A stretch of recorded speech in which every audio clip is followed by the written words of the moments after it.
I do reminisce about the old days and miss them so much. I'm this kid coming from New York, and I'm going to be in the star of this big show, and it was so good. I mean, the energy in the air, I loved it, you know. And then after our shows, we'd go to nightclubs, we'd go to other people's shows. There was a lot of lounge shows back then.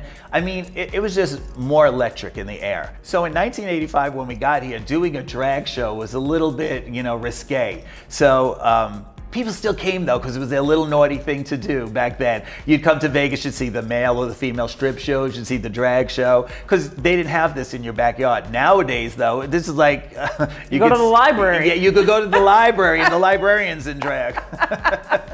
But it's like run of the mill. It kind of upsets me because I liked being unique, but now it's very popular. I do realize what I've done here in Las Vegas, but because what I do, it is sometimes shunned or looked down on. So I don't get this. I get to go to the same parties as everybody else, but I'm always the last one invited. You know, I always felt like Sammy Davis Jr. used to say, everybody came in and in the beginning he had to go in the back door.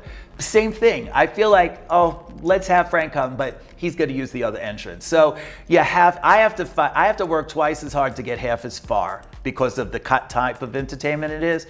But that's okay. Like Charo said, I just laughed my way to the bank. So. But it is entertainment. You're entertaining. And my audience, they'll always scream, they'll always yell, they always have a good time. But not everybody knows what it is. Some people, you know, say, oh, is it dirty or wrong? It's none of that. It's just fun. It's good, clean entertainment.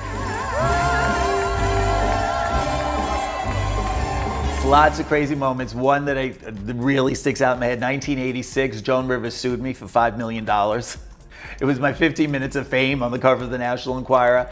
And, you know, I was really young then. $5 million. Thank God I won, because I was like $80 short. And I used to have jokes like, do you think it's easy for a 22-year-old boy to look like a 53-year-old woman? But I was served the law papers on stage. As Joan Rivers, Frank Marino! But it all worked out. We settled it. I understood what the lawsuit was about. She didn't want me using any of her jokes. But at the time, I was a 22-year-old impersonator. Right. So I was like, but Cher singing Cher song, like I have to do your type of humor. What happened was Johnny Carson and her just got in that fight when she left him. So a lot of comedians were mad at her and they were afraid Johnny would not let them on their show. So they were against her and they'd send me material like, this is very Joan Rivers-esque. Here's this, here's that. And I learned how to write a joke. And probably that lawsuit was the best thing that ever happened to me. And plus we became friends after that. And I ended up being on all her shows. And I was on Fashion Police right before she passed. So that was really nice. You always are, I love how open you are about keeping up with your look. And a lot of people might say, I can't believe Frank's on there doing his facials and showing us everything and letting us know he had a facelift. And but I love that you're really transparent about it. Why do you choose to let everyone know? I don't understand why people don't let somebody know. If you got a new haircut and everybody's going, oh my God, you look fabulous. That feeling's wonderful, right? So if you do that, whether somebody gets Botox or filler or a facelift, whatever, I'm not saying it's for everybody, I don't advocate it, but if it makes you feel better, then I think you should do it for yourself. And that's why I do it. Everybody goes, oh, no.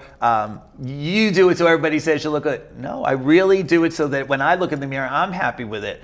You know, not everybody, I don't care if other people think I look good. I want me to think I look okay for my age, 105.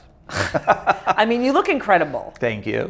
It worked. It works. Thank you. Yeah, you look great. So what are you doing now? Working out? You're fit? I try. I do. Well, I'm on Ozempic. I'm not going to lie to the audience here. Listen, I am a Majara spokesperson. I lost 50 pounds on it. I do exercise in the pool every day because like that's what old people do. And I'm very happy. Listen, I'm not an exerciser. You could throw jewelry on the floor and I wouldn't even pick it up. So, yeah. Are you the only headliner with 2 stars? I'm the only headliner with 2 stars, yes. Vegas has been so good to me. I have my 2 stars on the boulevard. I have a key to the city and to the strip. I have a street named after me. But yesterday, I gotta tell you, it was the biggest honor ever. Clark County gave me the day with the Las Vegas sign where it's normally clear light bulbs. They changed all the light bulbs to ruby, because ruby is the 40-year anniversary. And I gotta tell you, when we were doing the ceremony, it didn't hit me.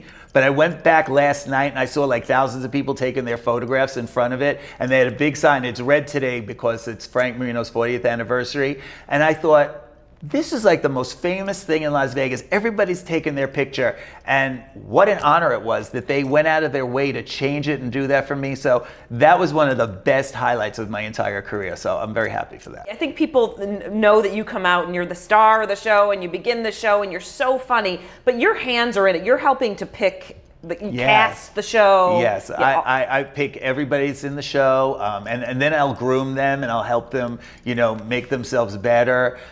We pick the music together. There's a lot that goes into it. The video we're going to use, the songs we're going to use. Do they like the song? Because if they don't like the song either, they're not going to portray it well. Mm-hmm. So I want to make sure everybody's happy so that when they go on stage, the audience is happy because they're going to really feel it. It's going to exude from them. You have a passion for working and performing, and I really feel like you love Las Vegas. What's your favorite part about Las Vegas and why you love it so much? When I first got here, my favorite part was the 24-hour city. I love to be able to work till 1 in the morning and then go to the grocery store, and it was like it was the middle of the afternoon. So I love that. The gyms were open late.